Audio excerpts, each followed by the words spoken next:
Bö. Tällä videolla nyt sitten jatketaan näitä autojen akkutestauksia ja mulla on nyt käytössä tässä muutaman päivän tällainen Avilon akkutesteri ja nyt me tehdään sillä pikatestillä. Siinä on siis 2 testausvaihtoehtoa. Tällä pikatesti, sellainen pidempiaikainen testi, jossa ajetaan akku täydestä tyhjäksi. Mutta nyt kun meillä on vähän rajoitetusti tätä aikaa, niin me tehdään vaan se pikatesti, joka lukee siis auton OBD-portista eli Onboard Diagnostics portista tuolta auton tietokoneelta niitä tietoja, lataa ne tonne Avilon pilvipalveluun ja vertaa niitä sitten muihin tuloksiin, joita hän on saanut vastaavanlaisista autoista. Ja se tekee siitä tuloksesta suht luotettavan, koska sitä verrataan sitten niihin ehkä tuhansiin muihin samanlaisiin autoihin ja samoilla kilometreillä tai vastaavilla kilometreillä. Nyt meillä on tässä 10 autoa testattavana ja nyt sattui niin, että suuri osa näistä autoista on näitä triplettejä, eli siellä on Seat Miitä, Volkswagen E-Uppia ja yksi Škoda Citigo, niin nähdään sitten miten yhden auton akku vähän niin kuin vanhenee, koska siinä on nyt eri kilometreillä kaikki ne autot, niin saadaan jopa vähän sellaista käydää toivottavasti sitten tuolla videon lopulla, että miten se tripletin akku ikääntyy. Ja nyt pitää sitten muistaa, että se akkutekniikka on ehkä jo vähän vanhempaa vuosikertaa, tai se autohan on alun perin suunniteltu jo melkein 10 vuotta sitten, ja nyt sitten tuli se isompi akku siinä tässä vuosikymmenen vaihteessa. Mun tietääkseni siinä ei ole mitään aktiivista jäähdytystä eikä lämmitystä, mikä siis saattaa vähän heikentää sen akun elinikää ja myös sitä ikääntymistä sitten nopeuttaa, koska se lämmönhallinta ei ole ihan niin tehokasta kuin näissä uudemmissa autoissa ja useimmiten myös isompi akkusissa autoissa. Ja testi siis tapahtuu niin, että se testeri laitetaan tonne OBD-liittimeen kiinni ja sen jälkeen autoon laitetaan virrat päälle, laitetaan ajosuunta päälle, turvavyö kiinni, ovi kiinni, että varmasti kaikki sähköt on päällä ja se sitten alkaa lukea niitä tietoja ja lähettää ne sitten sinne Avilon pilvipalvelu, josta sitten tulee sitten raportti sähköpostiin siitä akun kunnosta. Ja nyt mä en nyt saanut niitä raportteja reaaliaikaisesti mun puhelimeen, vaan ne meni sitten tänne Diagnon työntekijän puhelimeen, josta hän sitten myöhemmin lähetti ne mulle. Niin sen takia nyt näissä testitilanteissa ja haastattelutilanteissa ei heti saada niitä tuloksia, mutta kerrotaan aina sitten siinä heti haastattelun jälkeen, että mikä se tulos oli. Sitten saatiin myös toinen ID-bussi, eli voidaan verrata sitä mun aikaisempaa tulosta. Eli siis siinä edellisessä testivideossa, niin siinähän testattiin mun ID-bus Cargon akku, ja se näytti, että se on noin 10 kuukauden ja 33 000 kilometrin jälkeen niin vielä yli 100% se akun kapasiteetti. Ja nyt sitten tällä videolla nähdään toinenkin bussi, ja täältä löytyy myös ID4, noin 100 000 ajettua, Audi Q4. Ja mä yritin myös tätä Polestaria testata, mutta se kyllä luki, se ei tunnistanut tätä autoa ja sanoi, että tämä on niin uusi auto, että vielä ei Avilo tunnista tätä autoa. Niin valitettavasti ei saatu nyt tämän uuden Polestar 4 akun kapasiteettilukemia. Olisi ollut tosi mielenkiintoista nähdä, että mitä ihan uuden auton, no on tämä nyt ajettu vissiin muutama 1000 kilometriä, mutta mitä nyt uuden auton akku näyttäisi. Sehän tässä niin tekisi mielenkiintoista, että näkisi niin uuden ja vaikka 100 000 ja 200 000 ajetun auton kehittyminen samasta autosta. Ja sitten tuolla videon lopulla on myös sit se vanhin auto testattu. Tällä kertaa se oli nyt Nissan Leaf, joka on siis niin kuin ajallisesti että kilometreissä eniten ajettu auto. Ja ihan kohtalaiset lukemat sillekin saatiin. Mutta ei muuta kuin lähdetään katsomaan, että millaisia lukuja sieltä alkaa tulla.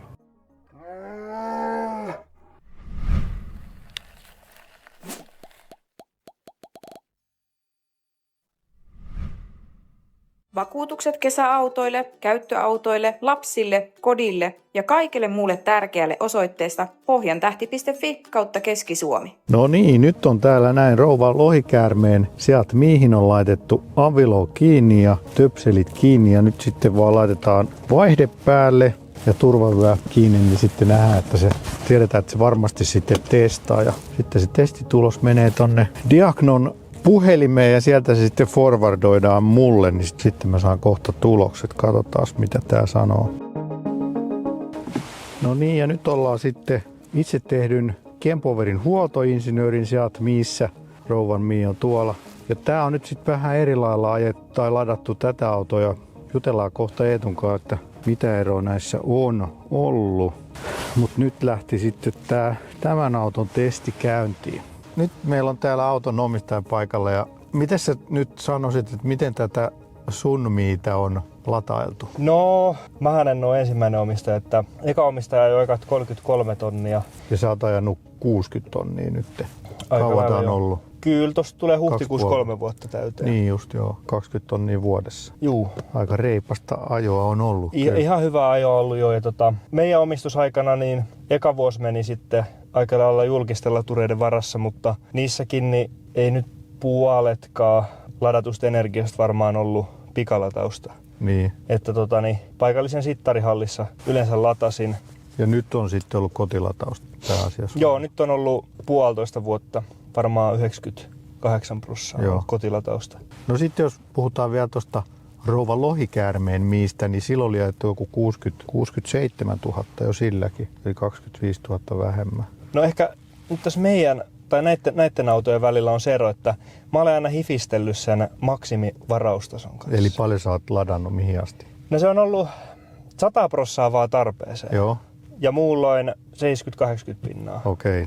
No siinä on se ero juu, että rouva lohikäärmeen akku on ladattu aina 100, Joo. koska rouva lohikäärme ei osaa Hifistellä appin kanssa. Niin, ei silloin ole sitä puhelimessa ollenkaan.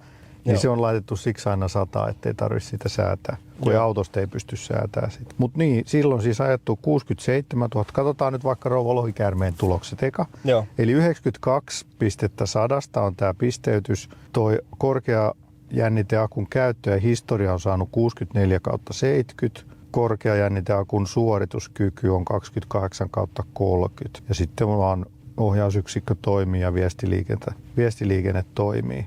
Sitten katsotaan vielä täältä näitä tarkempia datoja. Eli täällä on nyt sitten vielä annettu akun tämänhetkinen lämpötila ollut 5,5 astetta. Suurin kennojen lämpötilan poikkeama 0,5 astetta ja akkujännite 346, mutta siinä oli nyt akku ihan täynnä. Joo. Ja suurin kennojännitteen poikkeama 3,91 millivolttia. Kunto 90%. Ja sehän on kans ollut... Se on ollut, eikö se tullut heinäkuussa 21? Niin, eli se on nyt ollut melkein kohta, ei nyt ihan 3,5 vuotta. No sitten katsotaan tämä sinun akku, jännittääkö? Jännite-erot jännittää. No niin, katsotaan täällä. Testiraportti 88/100 Joo. on tämä kokonaispisteytys. Korkeajänniteakun käyttäjähistoria 61/70. Korkeajänniteakun suorituskyky 27/30. Ja sitten vielä ne detaljit täältä. Sulla on nyt ollut vähän lämpimämpi akku, kun sä oot just ajanut. Tuo oli vaan latauksessa. Kyllä. Se on 14 astetta ja suurin lämpötilaero 1,3 astetta, 303 volttia. Suurin kennojännitteen poikkeama on 4,89 millivolttia. Joo. Ja nyt on 86,67%. Oliko yllätys? No johonkin siihen paikkaan. Oletko sä huomannut tässä rangessa sitten eroa? Ei, Tai niinku en mä pudotusta? huomannut. Sitten tulee tietysti niin hiljakseen, että sitä ei niinku huomaa. Niin kyllä. Sen verran se on pudonnut, mutta se on aika hyvin ajellut tällä. Että Joo. kohta 100 000 ja se on Aivan. sen 13% pudonnut. Ja tietysti kun pieni akku, niin siinähän tulee syklejä sitten enemmän kuin Kyllä. jos olisi isompi akkunen auto. Niin mitäs nyt mietit? Lähteekö auto vaihtoon? Ei se nyt tuon takia vaihtoon lähde, että tietysti olisi mielenkiintoista kanssa katsoa, että tietysti tuttavapiirissä on pari muutakin miitä, että jos katsoisi vielä niistä, Niin. että mikä on toi akun kunto, niin Odotitko parempaa tulosta? mä oletin kyllä, että se olisi ollut ehkä jossain 90-92% Joo. luokkaa, mutta eihän tässä nyt suoraan sanottuna kellään ihan hirveästi ole kokemuksia noista, että Niin. pystyisi niinku oikeasti perstuntumalla antaa mitään. Niin. Mutta semmoista lukemaa ehkä oli. No mutta tällaiset tulokset nyt näistä mistä ja sitten jatketaan seuraavilla testeillä. No niin, nyt ollaan sitten Samin ID-bussissa ja Samihan teippasi mun bussin ja toivottavasti teippaat sitten seuraavankin bussin. Mutta nyt tultiin tänne katsoa, että mitä Samin akku sanoo. Mutta mitä sä oot tätä autoa lataillut ja paljon sä oot ajanut tällä? Mulla on melkein 42 tonnia nyt siellä näyttää mittarissa. 2800 jotain. Ja Sulla on muuten kulutus paljon pienempi kuin mulla, 22. Niin mulla on tossa 50 kilsaa tunnissa on niin kuin näköjään toi keskinopeus niin kuin tuolla kokoisilla ajalla. Ja 22 kilowattia per 100 kilsaa, niin mullahan on niin kuin tässä Kehä 1 ja Kehä 3 painelee Espooseen ja Vantaa ja Helsinki tässä alueella. Niin, eli tällaista lähiliikenneajoa, niin se on varmaan senkin takia tietysti kulutus. Et kehällä välillä niin ajetaan vähän hitaammin ja sitten näitä pikkuteitä ja muuta kuin ajelee, niin sitten on sen takia se varmaan on. Et mulla on varmaan sitä aika optimi kyllä toi, ettei tule niin paljon ajettua motorilla. Niin, kyllä se kuluttaa sitten kova vauhti. Niin. Et kyllä mä siinä oon huomannut tässä autossa ainakin, että motorilla sit kun ajaa tuolla, niin kyllä se kuluttaa paljon enemmän. Niin. No, mutta miten sä oot latailu? Ootko käynyt pikalatureilla paljon? Sitten mulla on 11 kilowatin laturi vaan tässä mun tallilla, että tässä mä jonkun verran lataan ja sitten mulla on tässä mun vieressäkin on toi pikalaturi ja jos on tarvinnut jossain, niin välillä on käynyt pikalatureilla, mutta aika harvoin. Niin ja sitten kyllä mä niinku sanoisin mä 50-50 varmaan tässä ja sitten niinku jossain pikalaturilla. Okei, eli puolet, aika paljon sitten. Niin, kyllä mä jonkun verran kyllä joudun käyttämään. Mulla ei ole kotona, ei ole laturia, että mulla on sitten Lidli siinä aika lähellä, missä mä asun, niin mä käyn siellä lataamassa. Se on niin kuin 45 kilowattia, siitä tulee Lidli. Se on kätevä, kun se on kodin vieressä. Joo, mutta suunnilleen nämä on samanikäisetkin. Sä taisit saada vähän aikaisemmin kuin mä sain bussia. Niin, mulla oli keväällä. Ja mulla oli maaliskuussa. No, mulla oli helmikuussa. Ai niin, 1,5 vuotta sitten. Joo. No niin, katsotaan onko tullut. Katsotaan sitten tulokset. Mä laitan sulle sitten viestillä. Joo, katsotaan miten käy. Niin, jännittääkö sua nyt? En mä tiedä. Ehkä justiin noi, että miten paljon toi vaikuttaa tommonen pikalaturi. Niin. Mutta ootko sä huomannut mitä, että range olisi pudonnut? Ei, en ole kyllä huomannut. Joo. Eikä se pari enkä mä kyllä niinku ole koskaan oikein ajanut silleen niinku ihan minimistä, että ehkä mä oon ajanut johonkin 10% ehkä mä oon ajanut. Kyllä mä oon niinku tässä pääkaupunkiseudulla niin hyvä kuin on, niin noita latureita on niin joka puolella. Että ei ole kyllä semmoista niinku hetkeä kyllä, niin että missäköhän nyt saa laturin tai missä on. Niitä on niinku ihan joka puolella. Ja Samin 41 800 ajetun Volkswagen ID-bus Gargon pisteytys 97 pistettä 100. Suurin kennojännitteen poikkeama 7,09 millivolttia ja akun kunto 97%. Nyt ollaan täällä Teron Ionikissa. Morjes Tero. Pöö. Niin minkälaista sulla on ollut tämä ajaminen Ionik vitosella? Pääasiassa kaupunkiajo, että tässä Kehä 3 sisäpuolella. Entäs lataus? Lataukset pääosin kotona, että auto on nyt ollut meillä vähän reilu 3 vuotta ja kilometrejä on kertynyt 48 000. Eli 15 vuodessa suunnilleen. 15 tonnia vuodessa joo, ja lataukset on tosiaan pääosin tässä kotona, että sitten voisinko jonkun vajaan 20 kertaa ladannut tuolla DC-pikalaturilla. Mitä pidempiä reissuja sitten? No viimeksi käytiin Riikassa tuossa muutama viikko sitten ja Jyväskylässä ja Tampereella tulee vähän reissattua, mutta siinäpä ne oikeastaan ei hirmu pitkiä reissuja. Joo.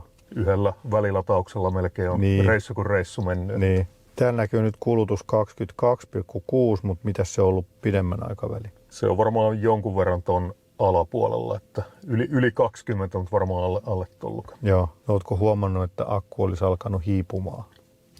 Ei tässä käytössä kyllä mitään havaintoa, kun harvoin tulee ajettua niin akkua täydestä tyhjäksi. Että mä tässä kotona kun on, niin lataan 80%. Ja ainoastaan sitten, jos on tarve lähteä jonnekin kauemmaksi ajelee, niin sitten on ladannut täyteen. Joo, että akun kunto ei pelota. No ei kyllä yhtään. Ei ole tullut rajoitteeksi. Niin. Että riittäisi näihin mun ajoihin niin pienempikin akku, että varmaan optimi olisi just joku 50 kilowattitunnin. Niin.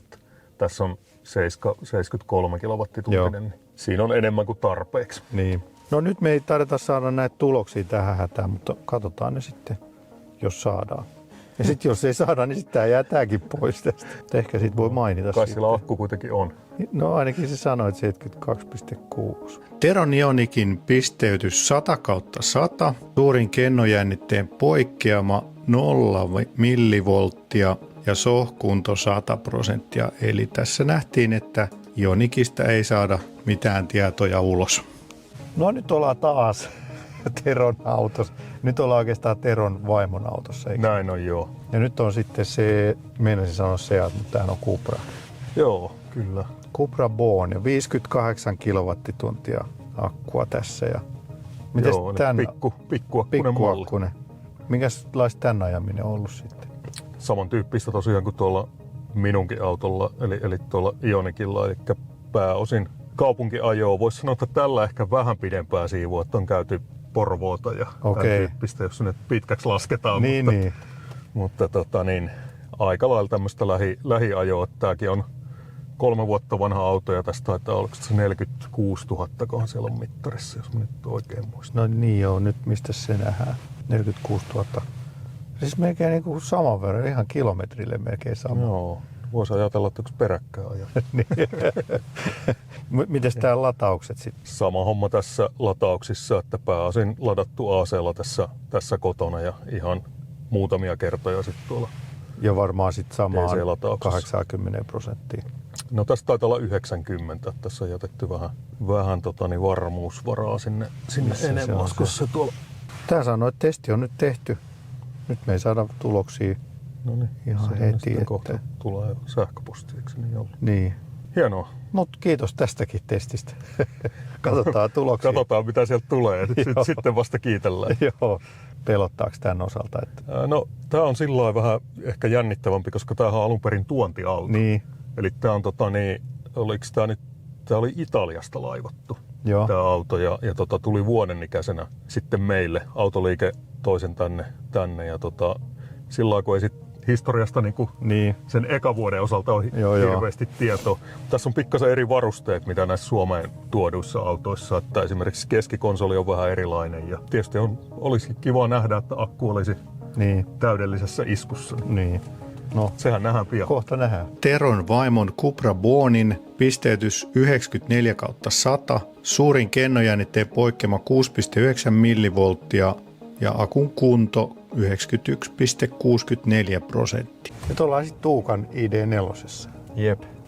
Minkälaista ajelua sulla on ollut tällä autolla? Pääosin mulla on moottoritieajoa. Mä ajan tästä tonne työpaikan, tai en työpaikalle asti, vaan tonne juna-asemalle asti, mutta se on pääosin moottoritietä. Ja sitten mulla on työreissuja Tampereelle, Lappeenrantaan, Lahteen. Ja nehän on pääosin niin kuin moottoritietä ja valtatietä. Niin sellaista. 96 000, no tää on aika paljon.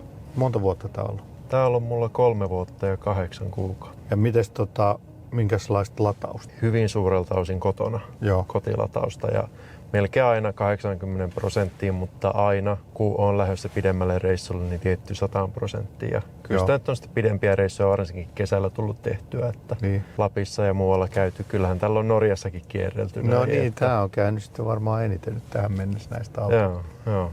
Entäs pikalatausta? Kuinka paljon? Siis noilla pidemmillä reissuilla totta kai, että en mä yhtään sille niin kuin säästele. Mutta arjessa ei tarvitse paljon. Ei, arjessa ei tarvitse koskaan. Joo. No nyt on tulokset tullut, mutta siis ne tulokset tulee tuonne sähköpostiin, niin me ei nyt nähdä niitä, kun ne ei tule mun sähköpostiin. No niin. Menee tonne. Mutta mä itse tosiaan testasin tuolla OPD11. Joo. Eli katon sieltä se PMS-arvio, niin se oli joku reilu 72 kilowattituntia. Eli paljon se olisi prosentteina? No se riippuu vähän, että mikä otetaan aloitusarvoksi, että sekin on Avilolla niin kuin vaihtelee, mutta yleensä se on varmaan 75. Niin se tarkoittaa sitä, että tässä olisi niin kuin akun kunto olisi semmoinen 96%, mutta tässä on iso mutta.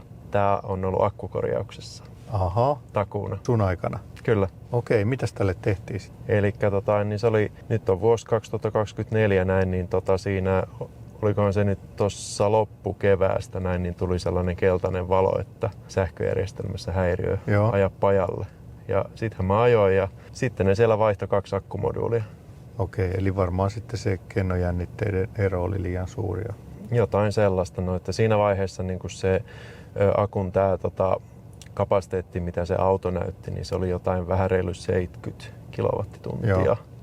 Eli silleen niin kuin ihan hyvä, että mä en huomannut sitä niin kuin merkittävästi tuossa rangeissa. Joo. Mutta siellä oli justiin se kennojännite, niistä jotenkin. Mutta sanottiinko tai kerrottiinko sitten, että millaiset kennot siihen laitettiin?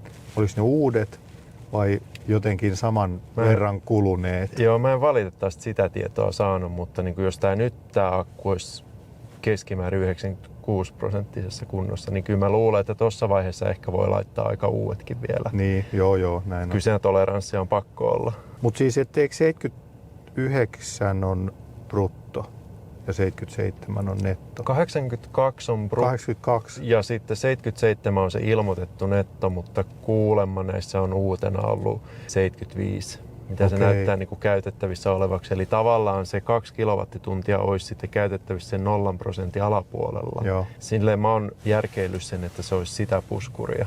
Joo. Mutta Mulla näytti bussi nyt 33 000 ajettu 100,45%. sulla on hyvä akku. Mutta se arveli, että se on niinku ollut sitten 102 tai 103 silloin uutena. No, mutta siinähän on tiettyä toleranssia. Että Niin. juuri näin. Sattui hyvä yksilö. Niin tai sattui, siltä joo. vaikuttaa. Joo. All right. No mut hei, katsotaan kohta mitä Avilo-testi sanoo. No niin, tehdään näin. Yes. Tuukan ID4 pisteytys 93/100. Suurin kennojännitteen poikkeama 7,08 millivolttia ja akun kunto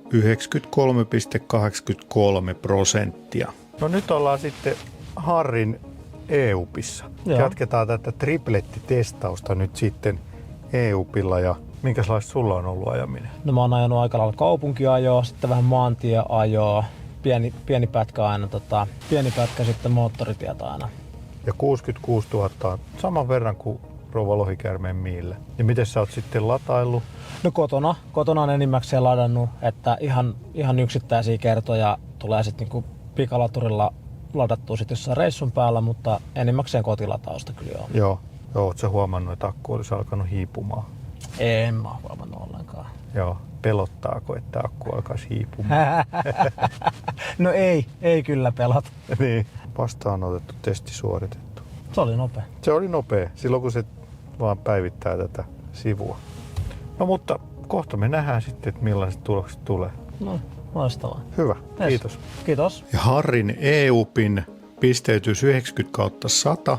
Suurin kennojännitteen poikkeama 12,72 millivolttia ja kunto 85,83%. No nyt ollaan sitten Eeron kyydissä ja me ollaan tällaisessa Audi Q4. 40. 40, eli takaveto. Se mopoversio. Mopoversio. Ja kauan sulla on ollut tää? Tää on 2 vuotta 3. 2 vuotta 3 päivää. Ja Joo. paljon se on kilsoja? 103 000. Tää oli ennätys nyt tästä. 103 000, joo. Tuukalla oli tossa ID4 90 jotain 6. Ei se. Et sikäli hyvin vertailukelpoinen. Joo, aika lähellä. Mutta minkälaista sulla on tää ajaminen sitten ollut? Pääasiassa maantietä pitkin kuljetaan. Maantietä pitkin. Joo. Kuinka kovaa? Sähän pääset siitä vasemmalla kädellä, kun pyörittelet alaspäin siitä Tästä. puolelta. No niin. Siitä päästä katsoa Kulutus keskinopeuksen. 20,4. No, Se on toi oli hetkellinen. Eikö, toi oli hetkellinen. Mutta siis on mun pitkäaikainen kulutus korkea siinä. Mutta kato keskinopeus. 69 ja 21,9 keskikulutus. Ei huono. Tampere, Niin. Sä vedät tätä Vantaa, Vantaa Tampere. 300 kilsaa vähän reipas päivä. Monta kertaa viikossa.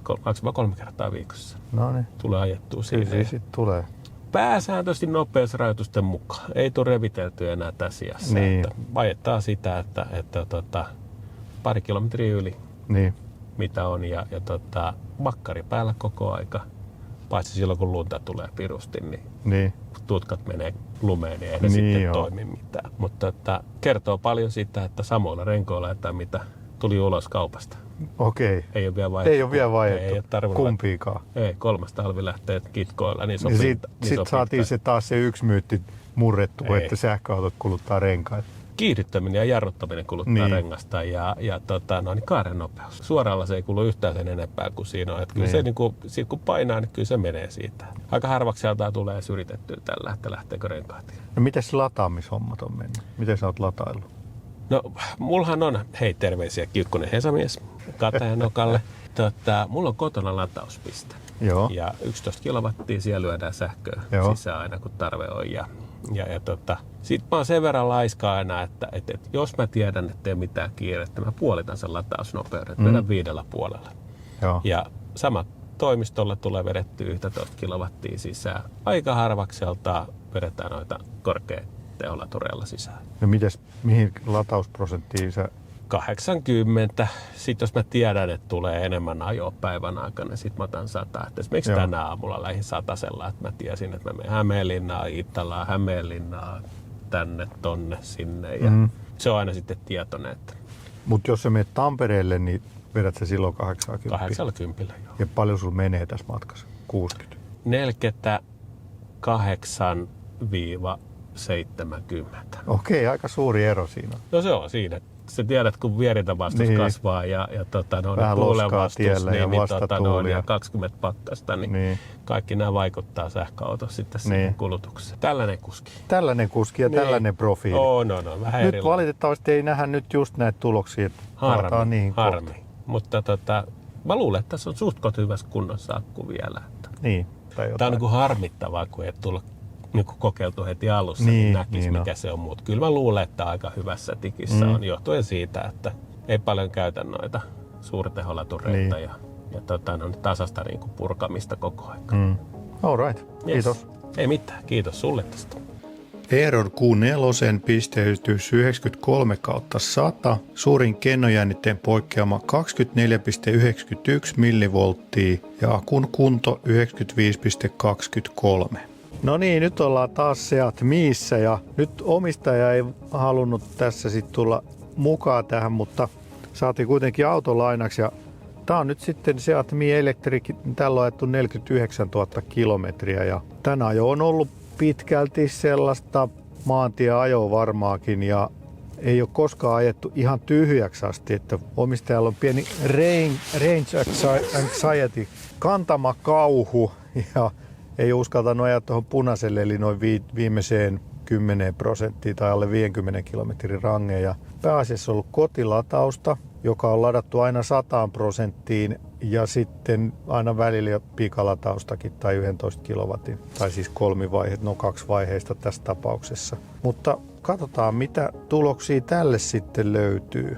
Valkoisen Seat Miin pisteytys 93/100, suurin kennojännitteen poikkeama 3,67 millivolttia ja akun kunto 90,83%.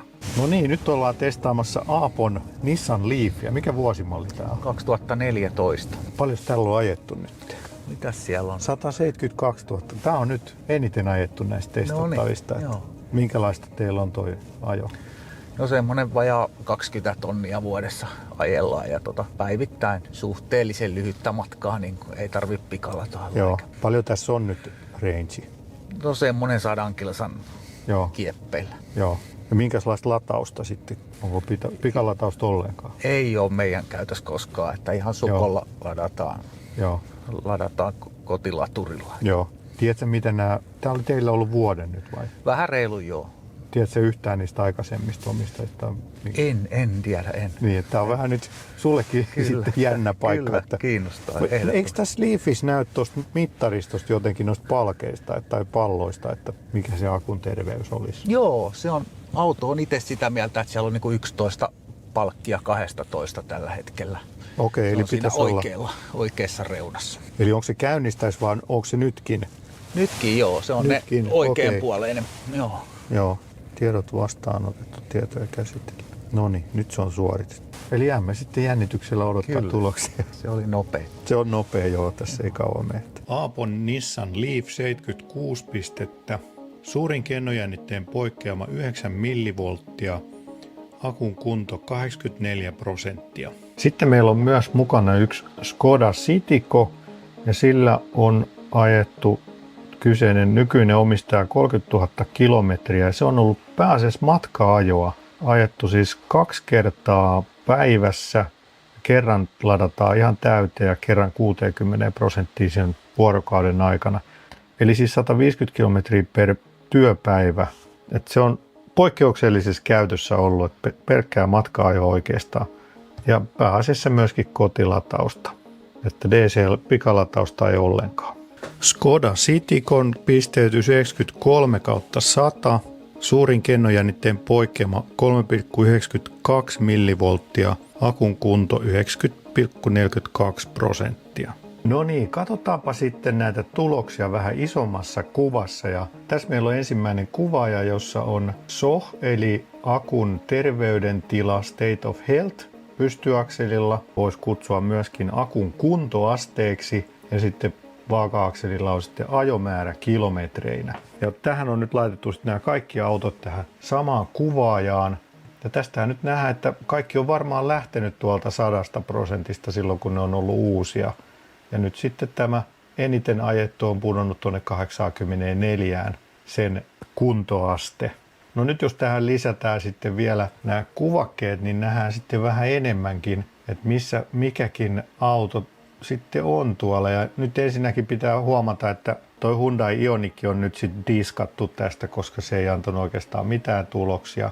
Nyt sitten täällä vähiten on kulunut se bussinakku, eli luultavasti se on ollut sitten yli 100% silloin, kun se on ollut uusi, eli kyllä sekin on jo vanhentunut ja huonontunut. Ja sitten toi toinen bussi on tuossa 97% nurkilla, vähän yli 40 000 ajettuna. Seuraavaksi parhaat on sitten ID4 ja Audi Q4, eli kyseessä on 77 kilowattituntia akkuja kaikissa näissä 4 autossa. Eli näyttäisi, että mitä suurempi akku, niin sen hitaammin se SOH-arvo putoaa ajokilometreihin nähden. Eli tämähän on nyt ihan linjassa sen 3000 syklin kanssa. Eli mitä isompi akku, niin sen vähemmän se kuluu ajokilometreillä verrattuna nyt näihin pieniakkuisiin tripletteihin.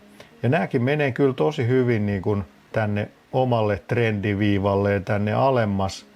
Täällä on kaikki tripletit täällä alhaalla suunnilleen samassa ryppäässä. Siellä on myös se Cupra Born suunnilleen samoissa rykelmissä. Harmi vaan, ettei nyt muita sellaisia 5-60 kilowattitunnin akkuja ole, että olisiko ne sitten muut keskittynyt tähän triplettien ja sitten näiden isompiakkusten välille. Ehkä tuossa triplettiporukassa nyt erottuu selvästi nyt tämä E-uppi, joka on ollut siis, siitä oli nämä 2 tulosta, siitä oli jo aikaisempikin tulos 40 000 ja nyt noin 66 000, niin se on ollut jo siinä aikaisemmassakin mittauksessa vähän keskiarvoa alempana. Eli se on vähän ikääntynyt nopeammin kuin nämä muut tripletit, mutta aika kuitenkin niin kuin suunnilleen samalla linjalla siinä mennään. Ja toi on kyllä mun mielestä tosi yllättävä toi Nissan Leaf, että se on noin paljon ajettu ja se on kaikista pienin se akku siinä. Tosi siinä on myöskin eri akkukemia. Siinä on vaan 24 kilowattituntia akkua ja silti se oikeastaan menee vähintäänkin samoissa vanhenemiskäyrälukemissa kuin nuo tripletit, joissa on 10 kilowattituntia isompi akku. No nyt sitten autojen akkujen se akkutakuuhan on yleensä 8 vuotta tai 160 000 kilometriä, riippumatta sen akun koosta. Ja nyt voisi kyllä ajatella, että pienemmissä akuissa ehkä pitäisi ollakin vähän pienempi se kilometriluku, tai päinvastoin isommissa akuissa voisi olla isompi se luku. Koska jos katsotaan sitten vähän vielä isommassa mittakaavassa, että venytetään ajomäärää, vähän ekstrapoloidaan noita pisteitä. Ja tuossa on nyt tällainen trendiviiva, joka on noiden kaikkien testattujen sähköautojen keskiarvo tuolle kuntoasteen heikkenemiselle. Niin tostahan me nähdään, että keskimäärin se olisi tuo 400 000 se keskiarvo, että oltaisiin pudottu 70%, eli sen akkutakuun määrittämään arvoon. Ja se tarkoittaa sitä, että se olisi 8 vuodessa ajettava toi 400 000 kilometriä. Eli 400 000 jaettuna 8, se tekisi 50 000 kilometriä vuodessa, eli takseissa se voisi hyvinkin tulla vastaan. Mutta siis se on 160 000 kilometriä, eli käytännössä se sitten päättyy jo siihen. Mutta nyt näyttäisi, että todellisuudessa ne kestää tuonne 400 000 kilometriä. Tripletit vähän nopeammin vanhenee tietysti, mutta niissäkin se 160 000 kilometriä kyllä toteutuu.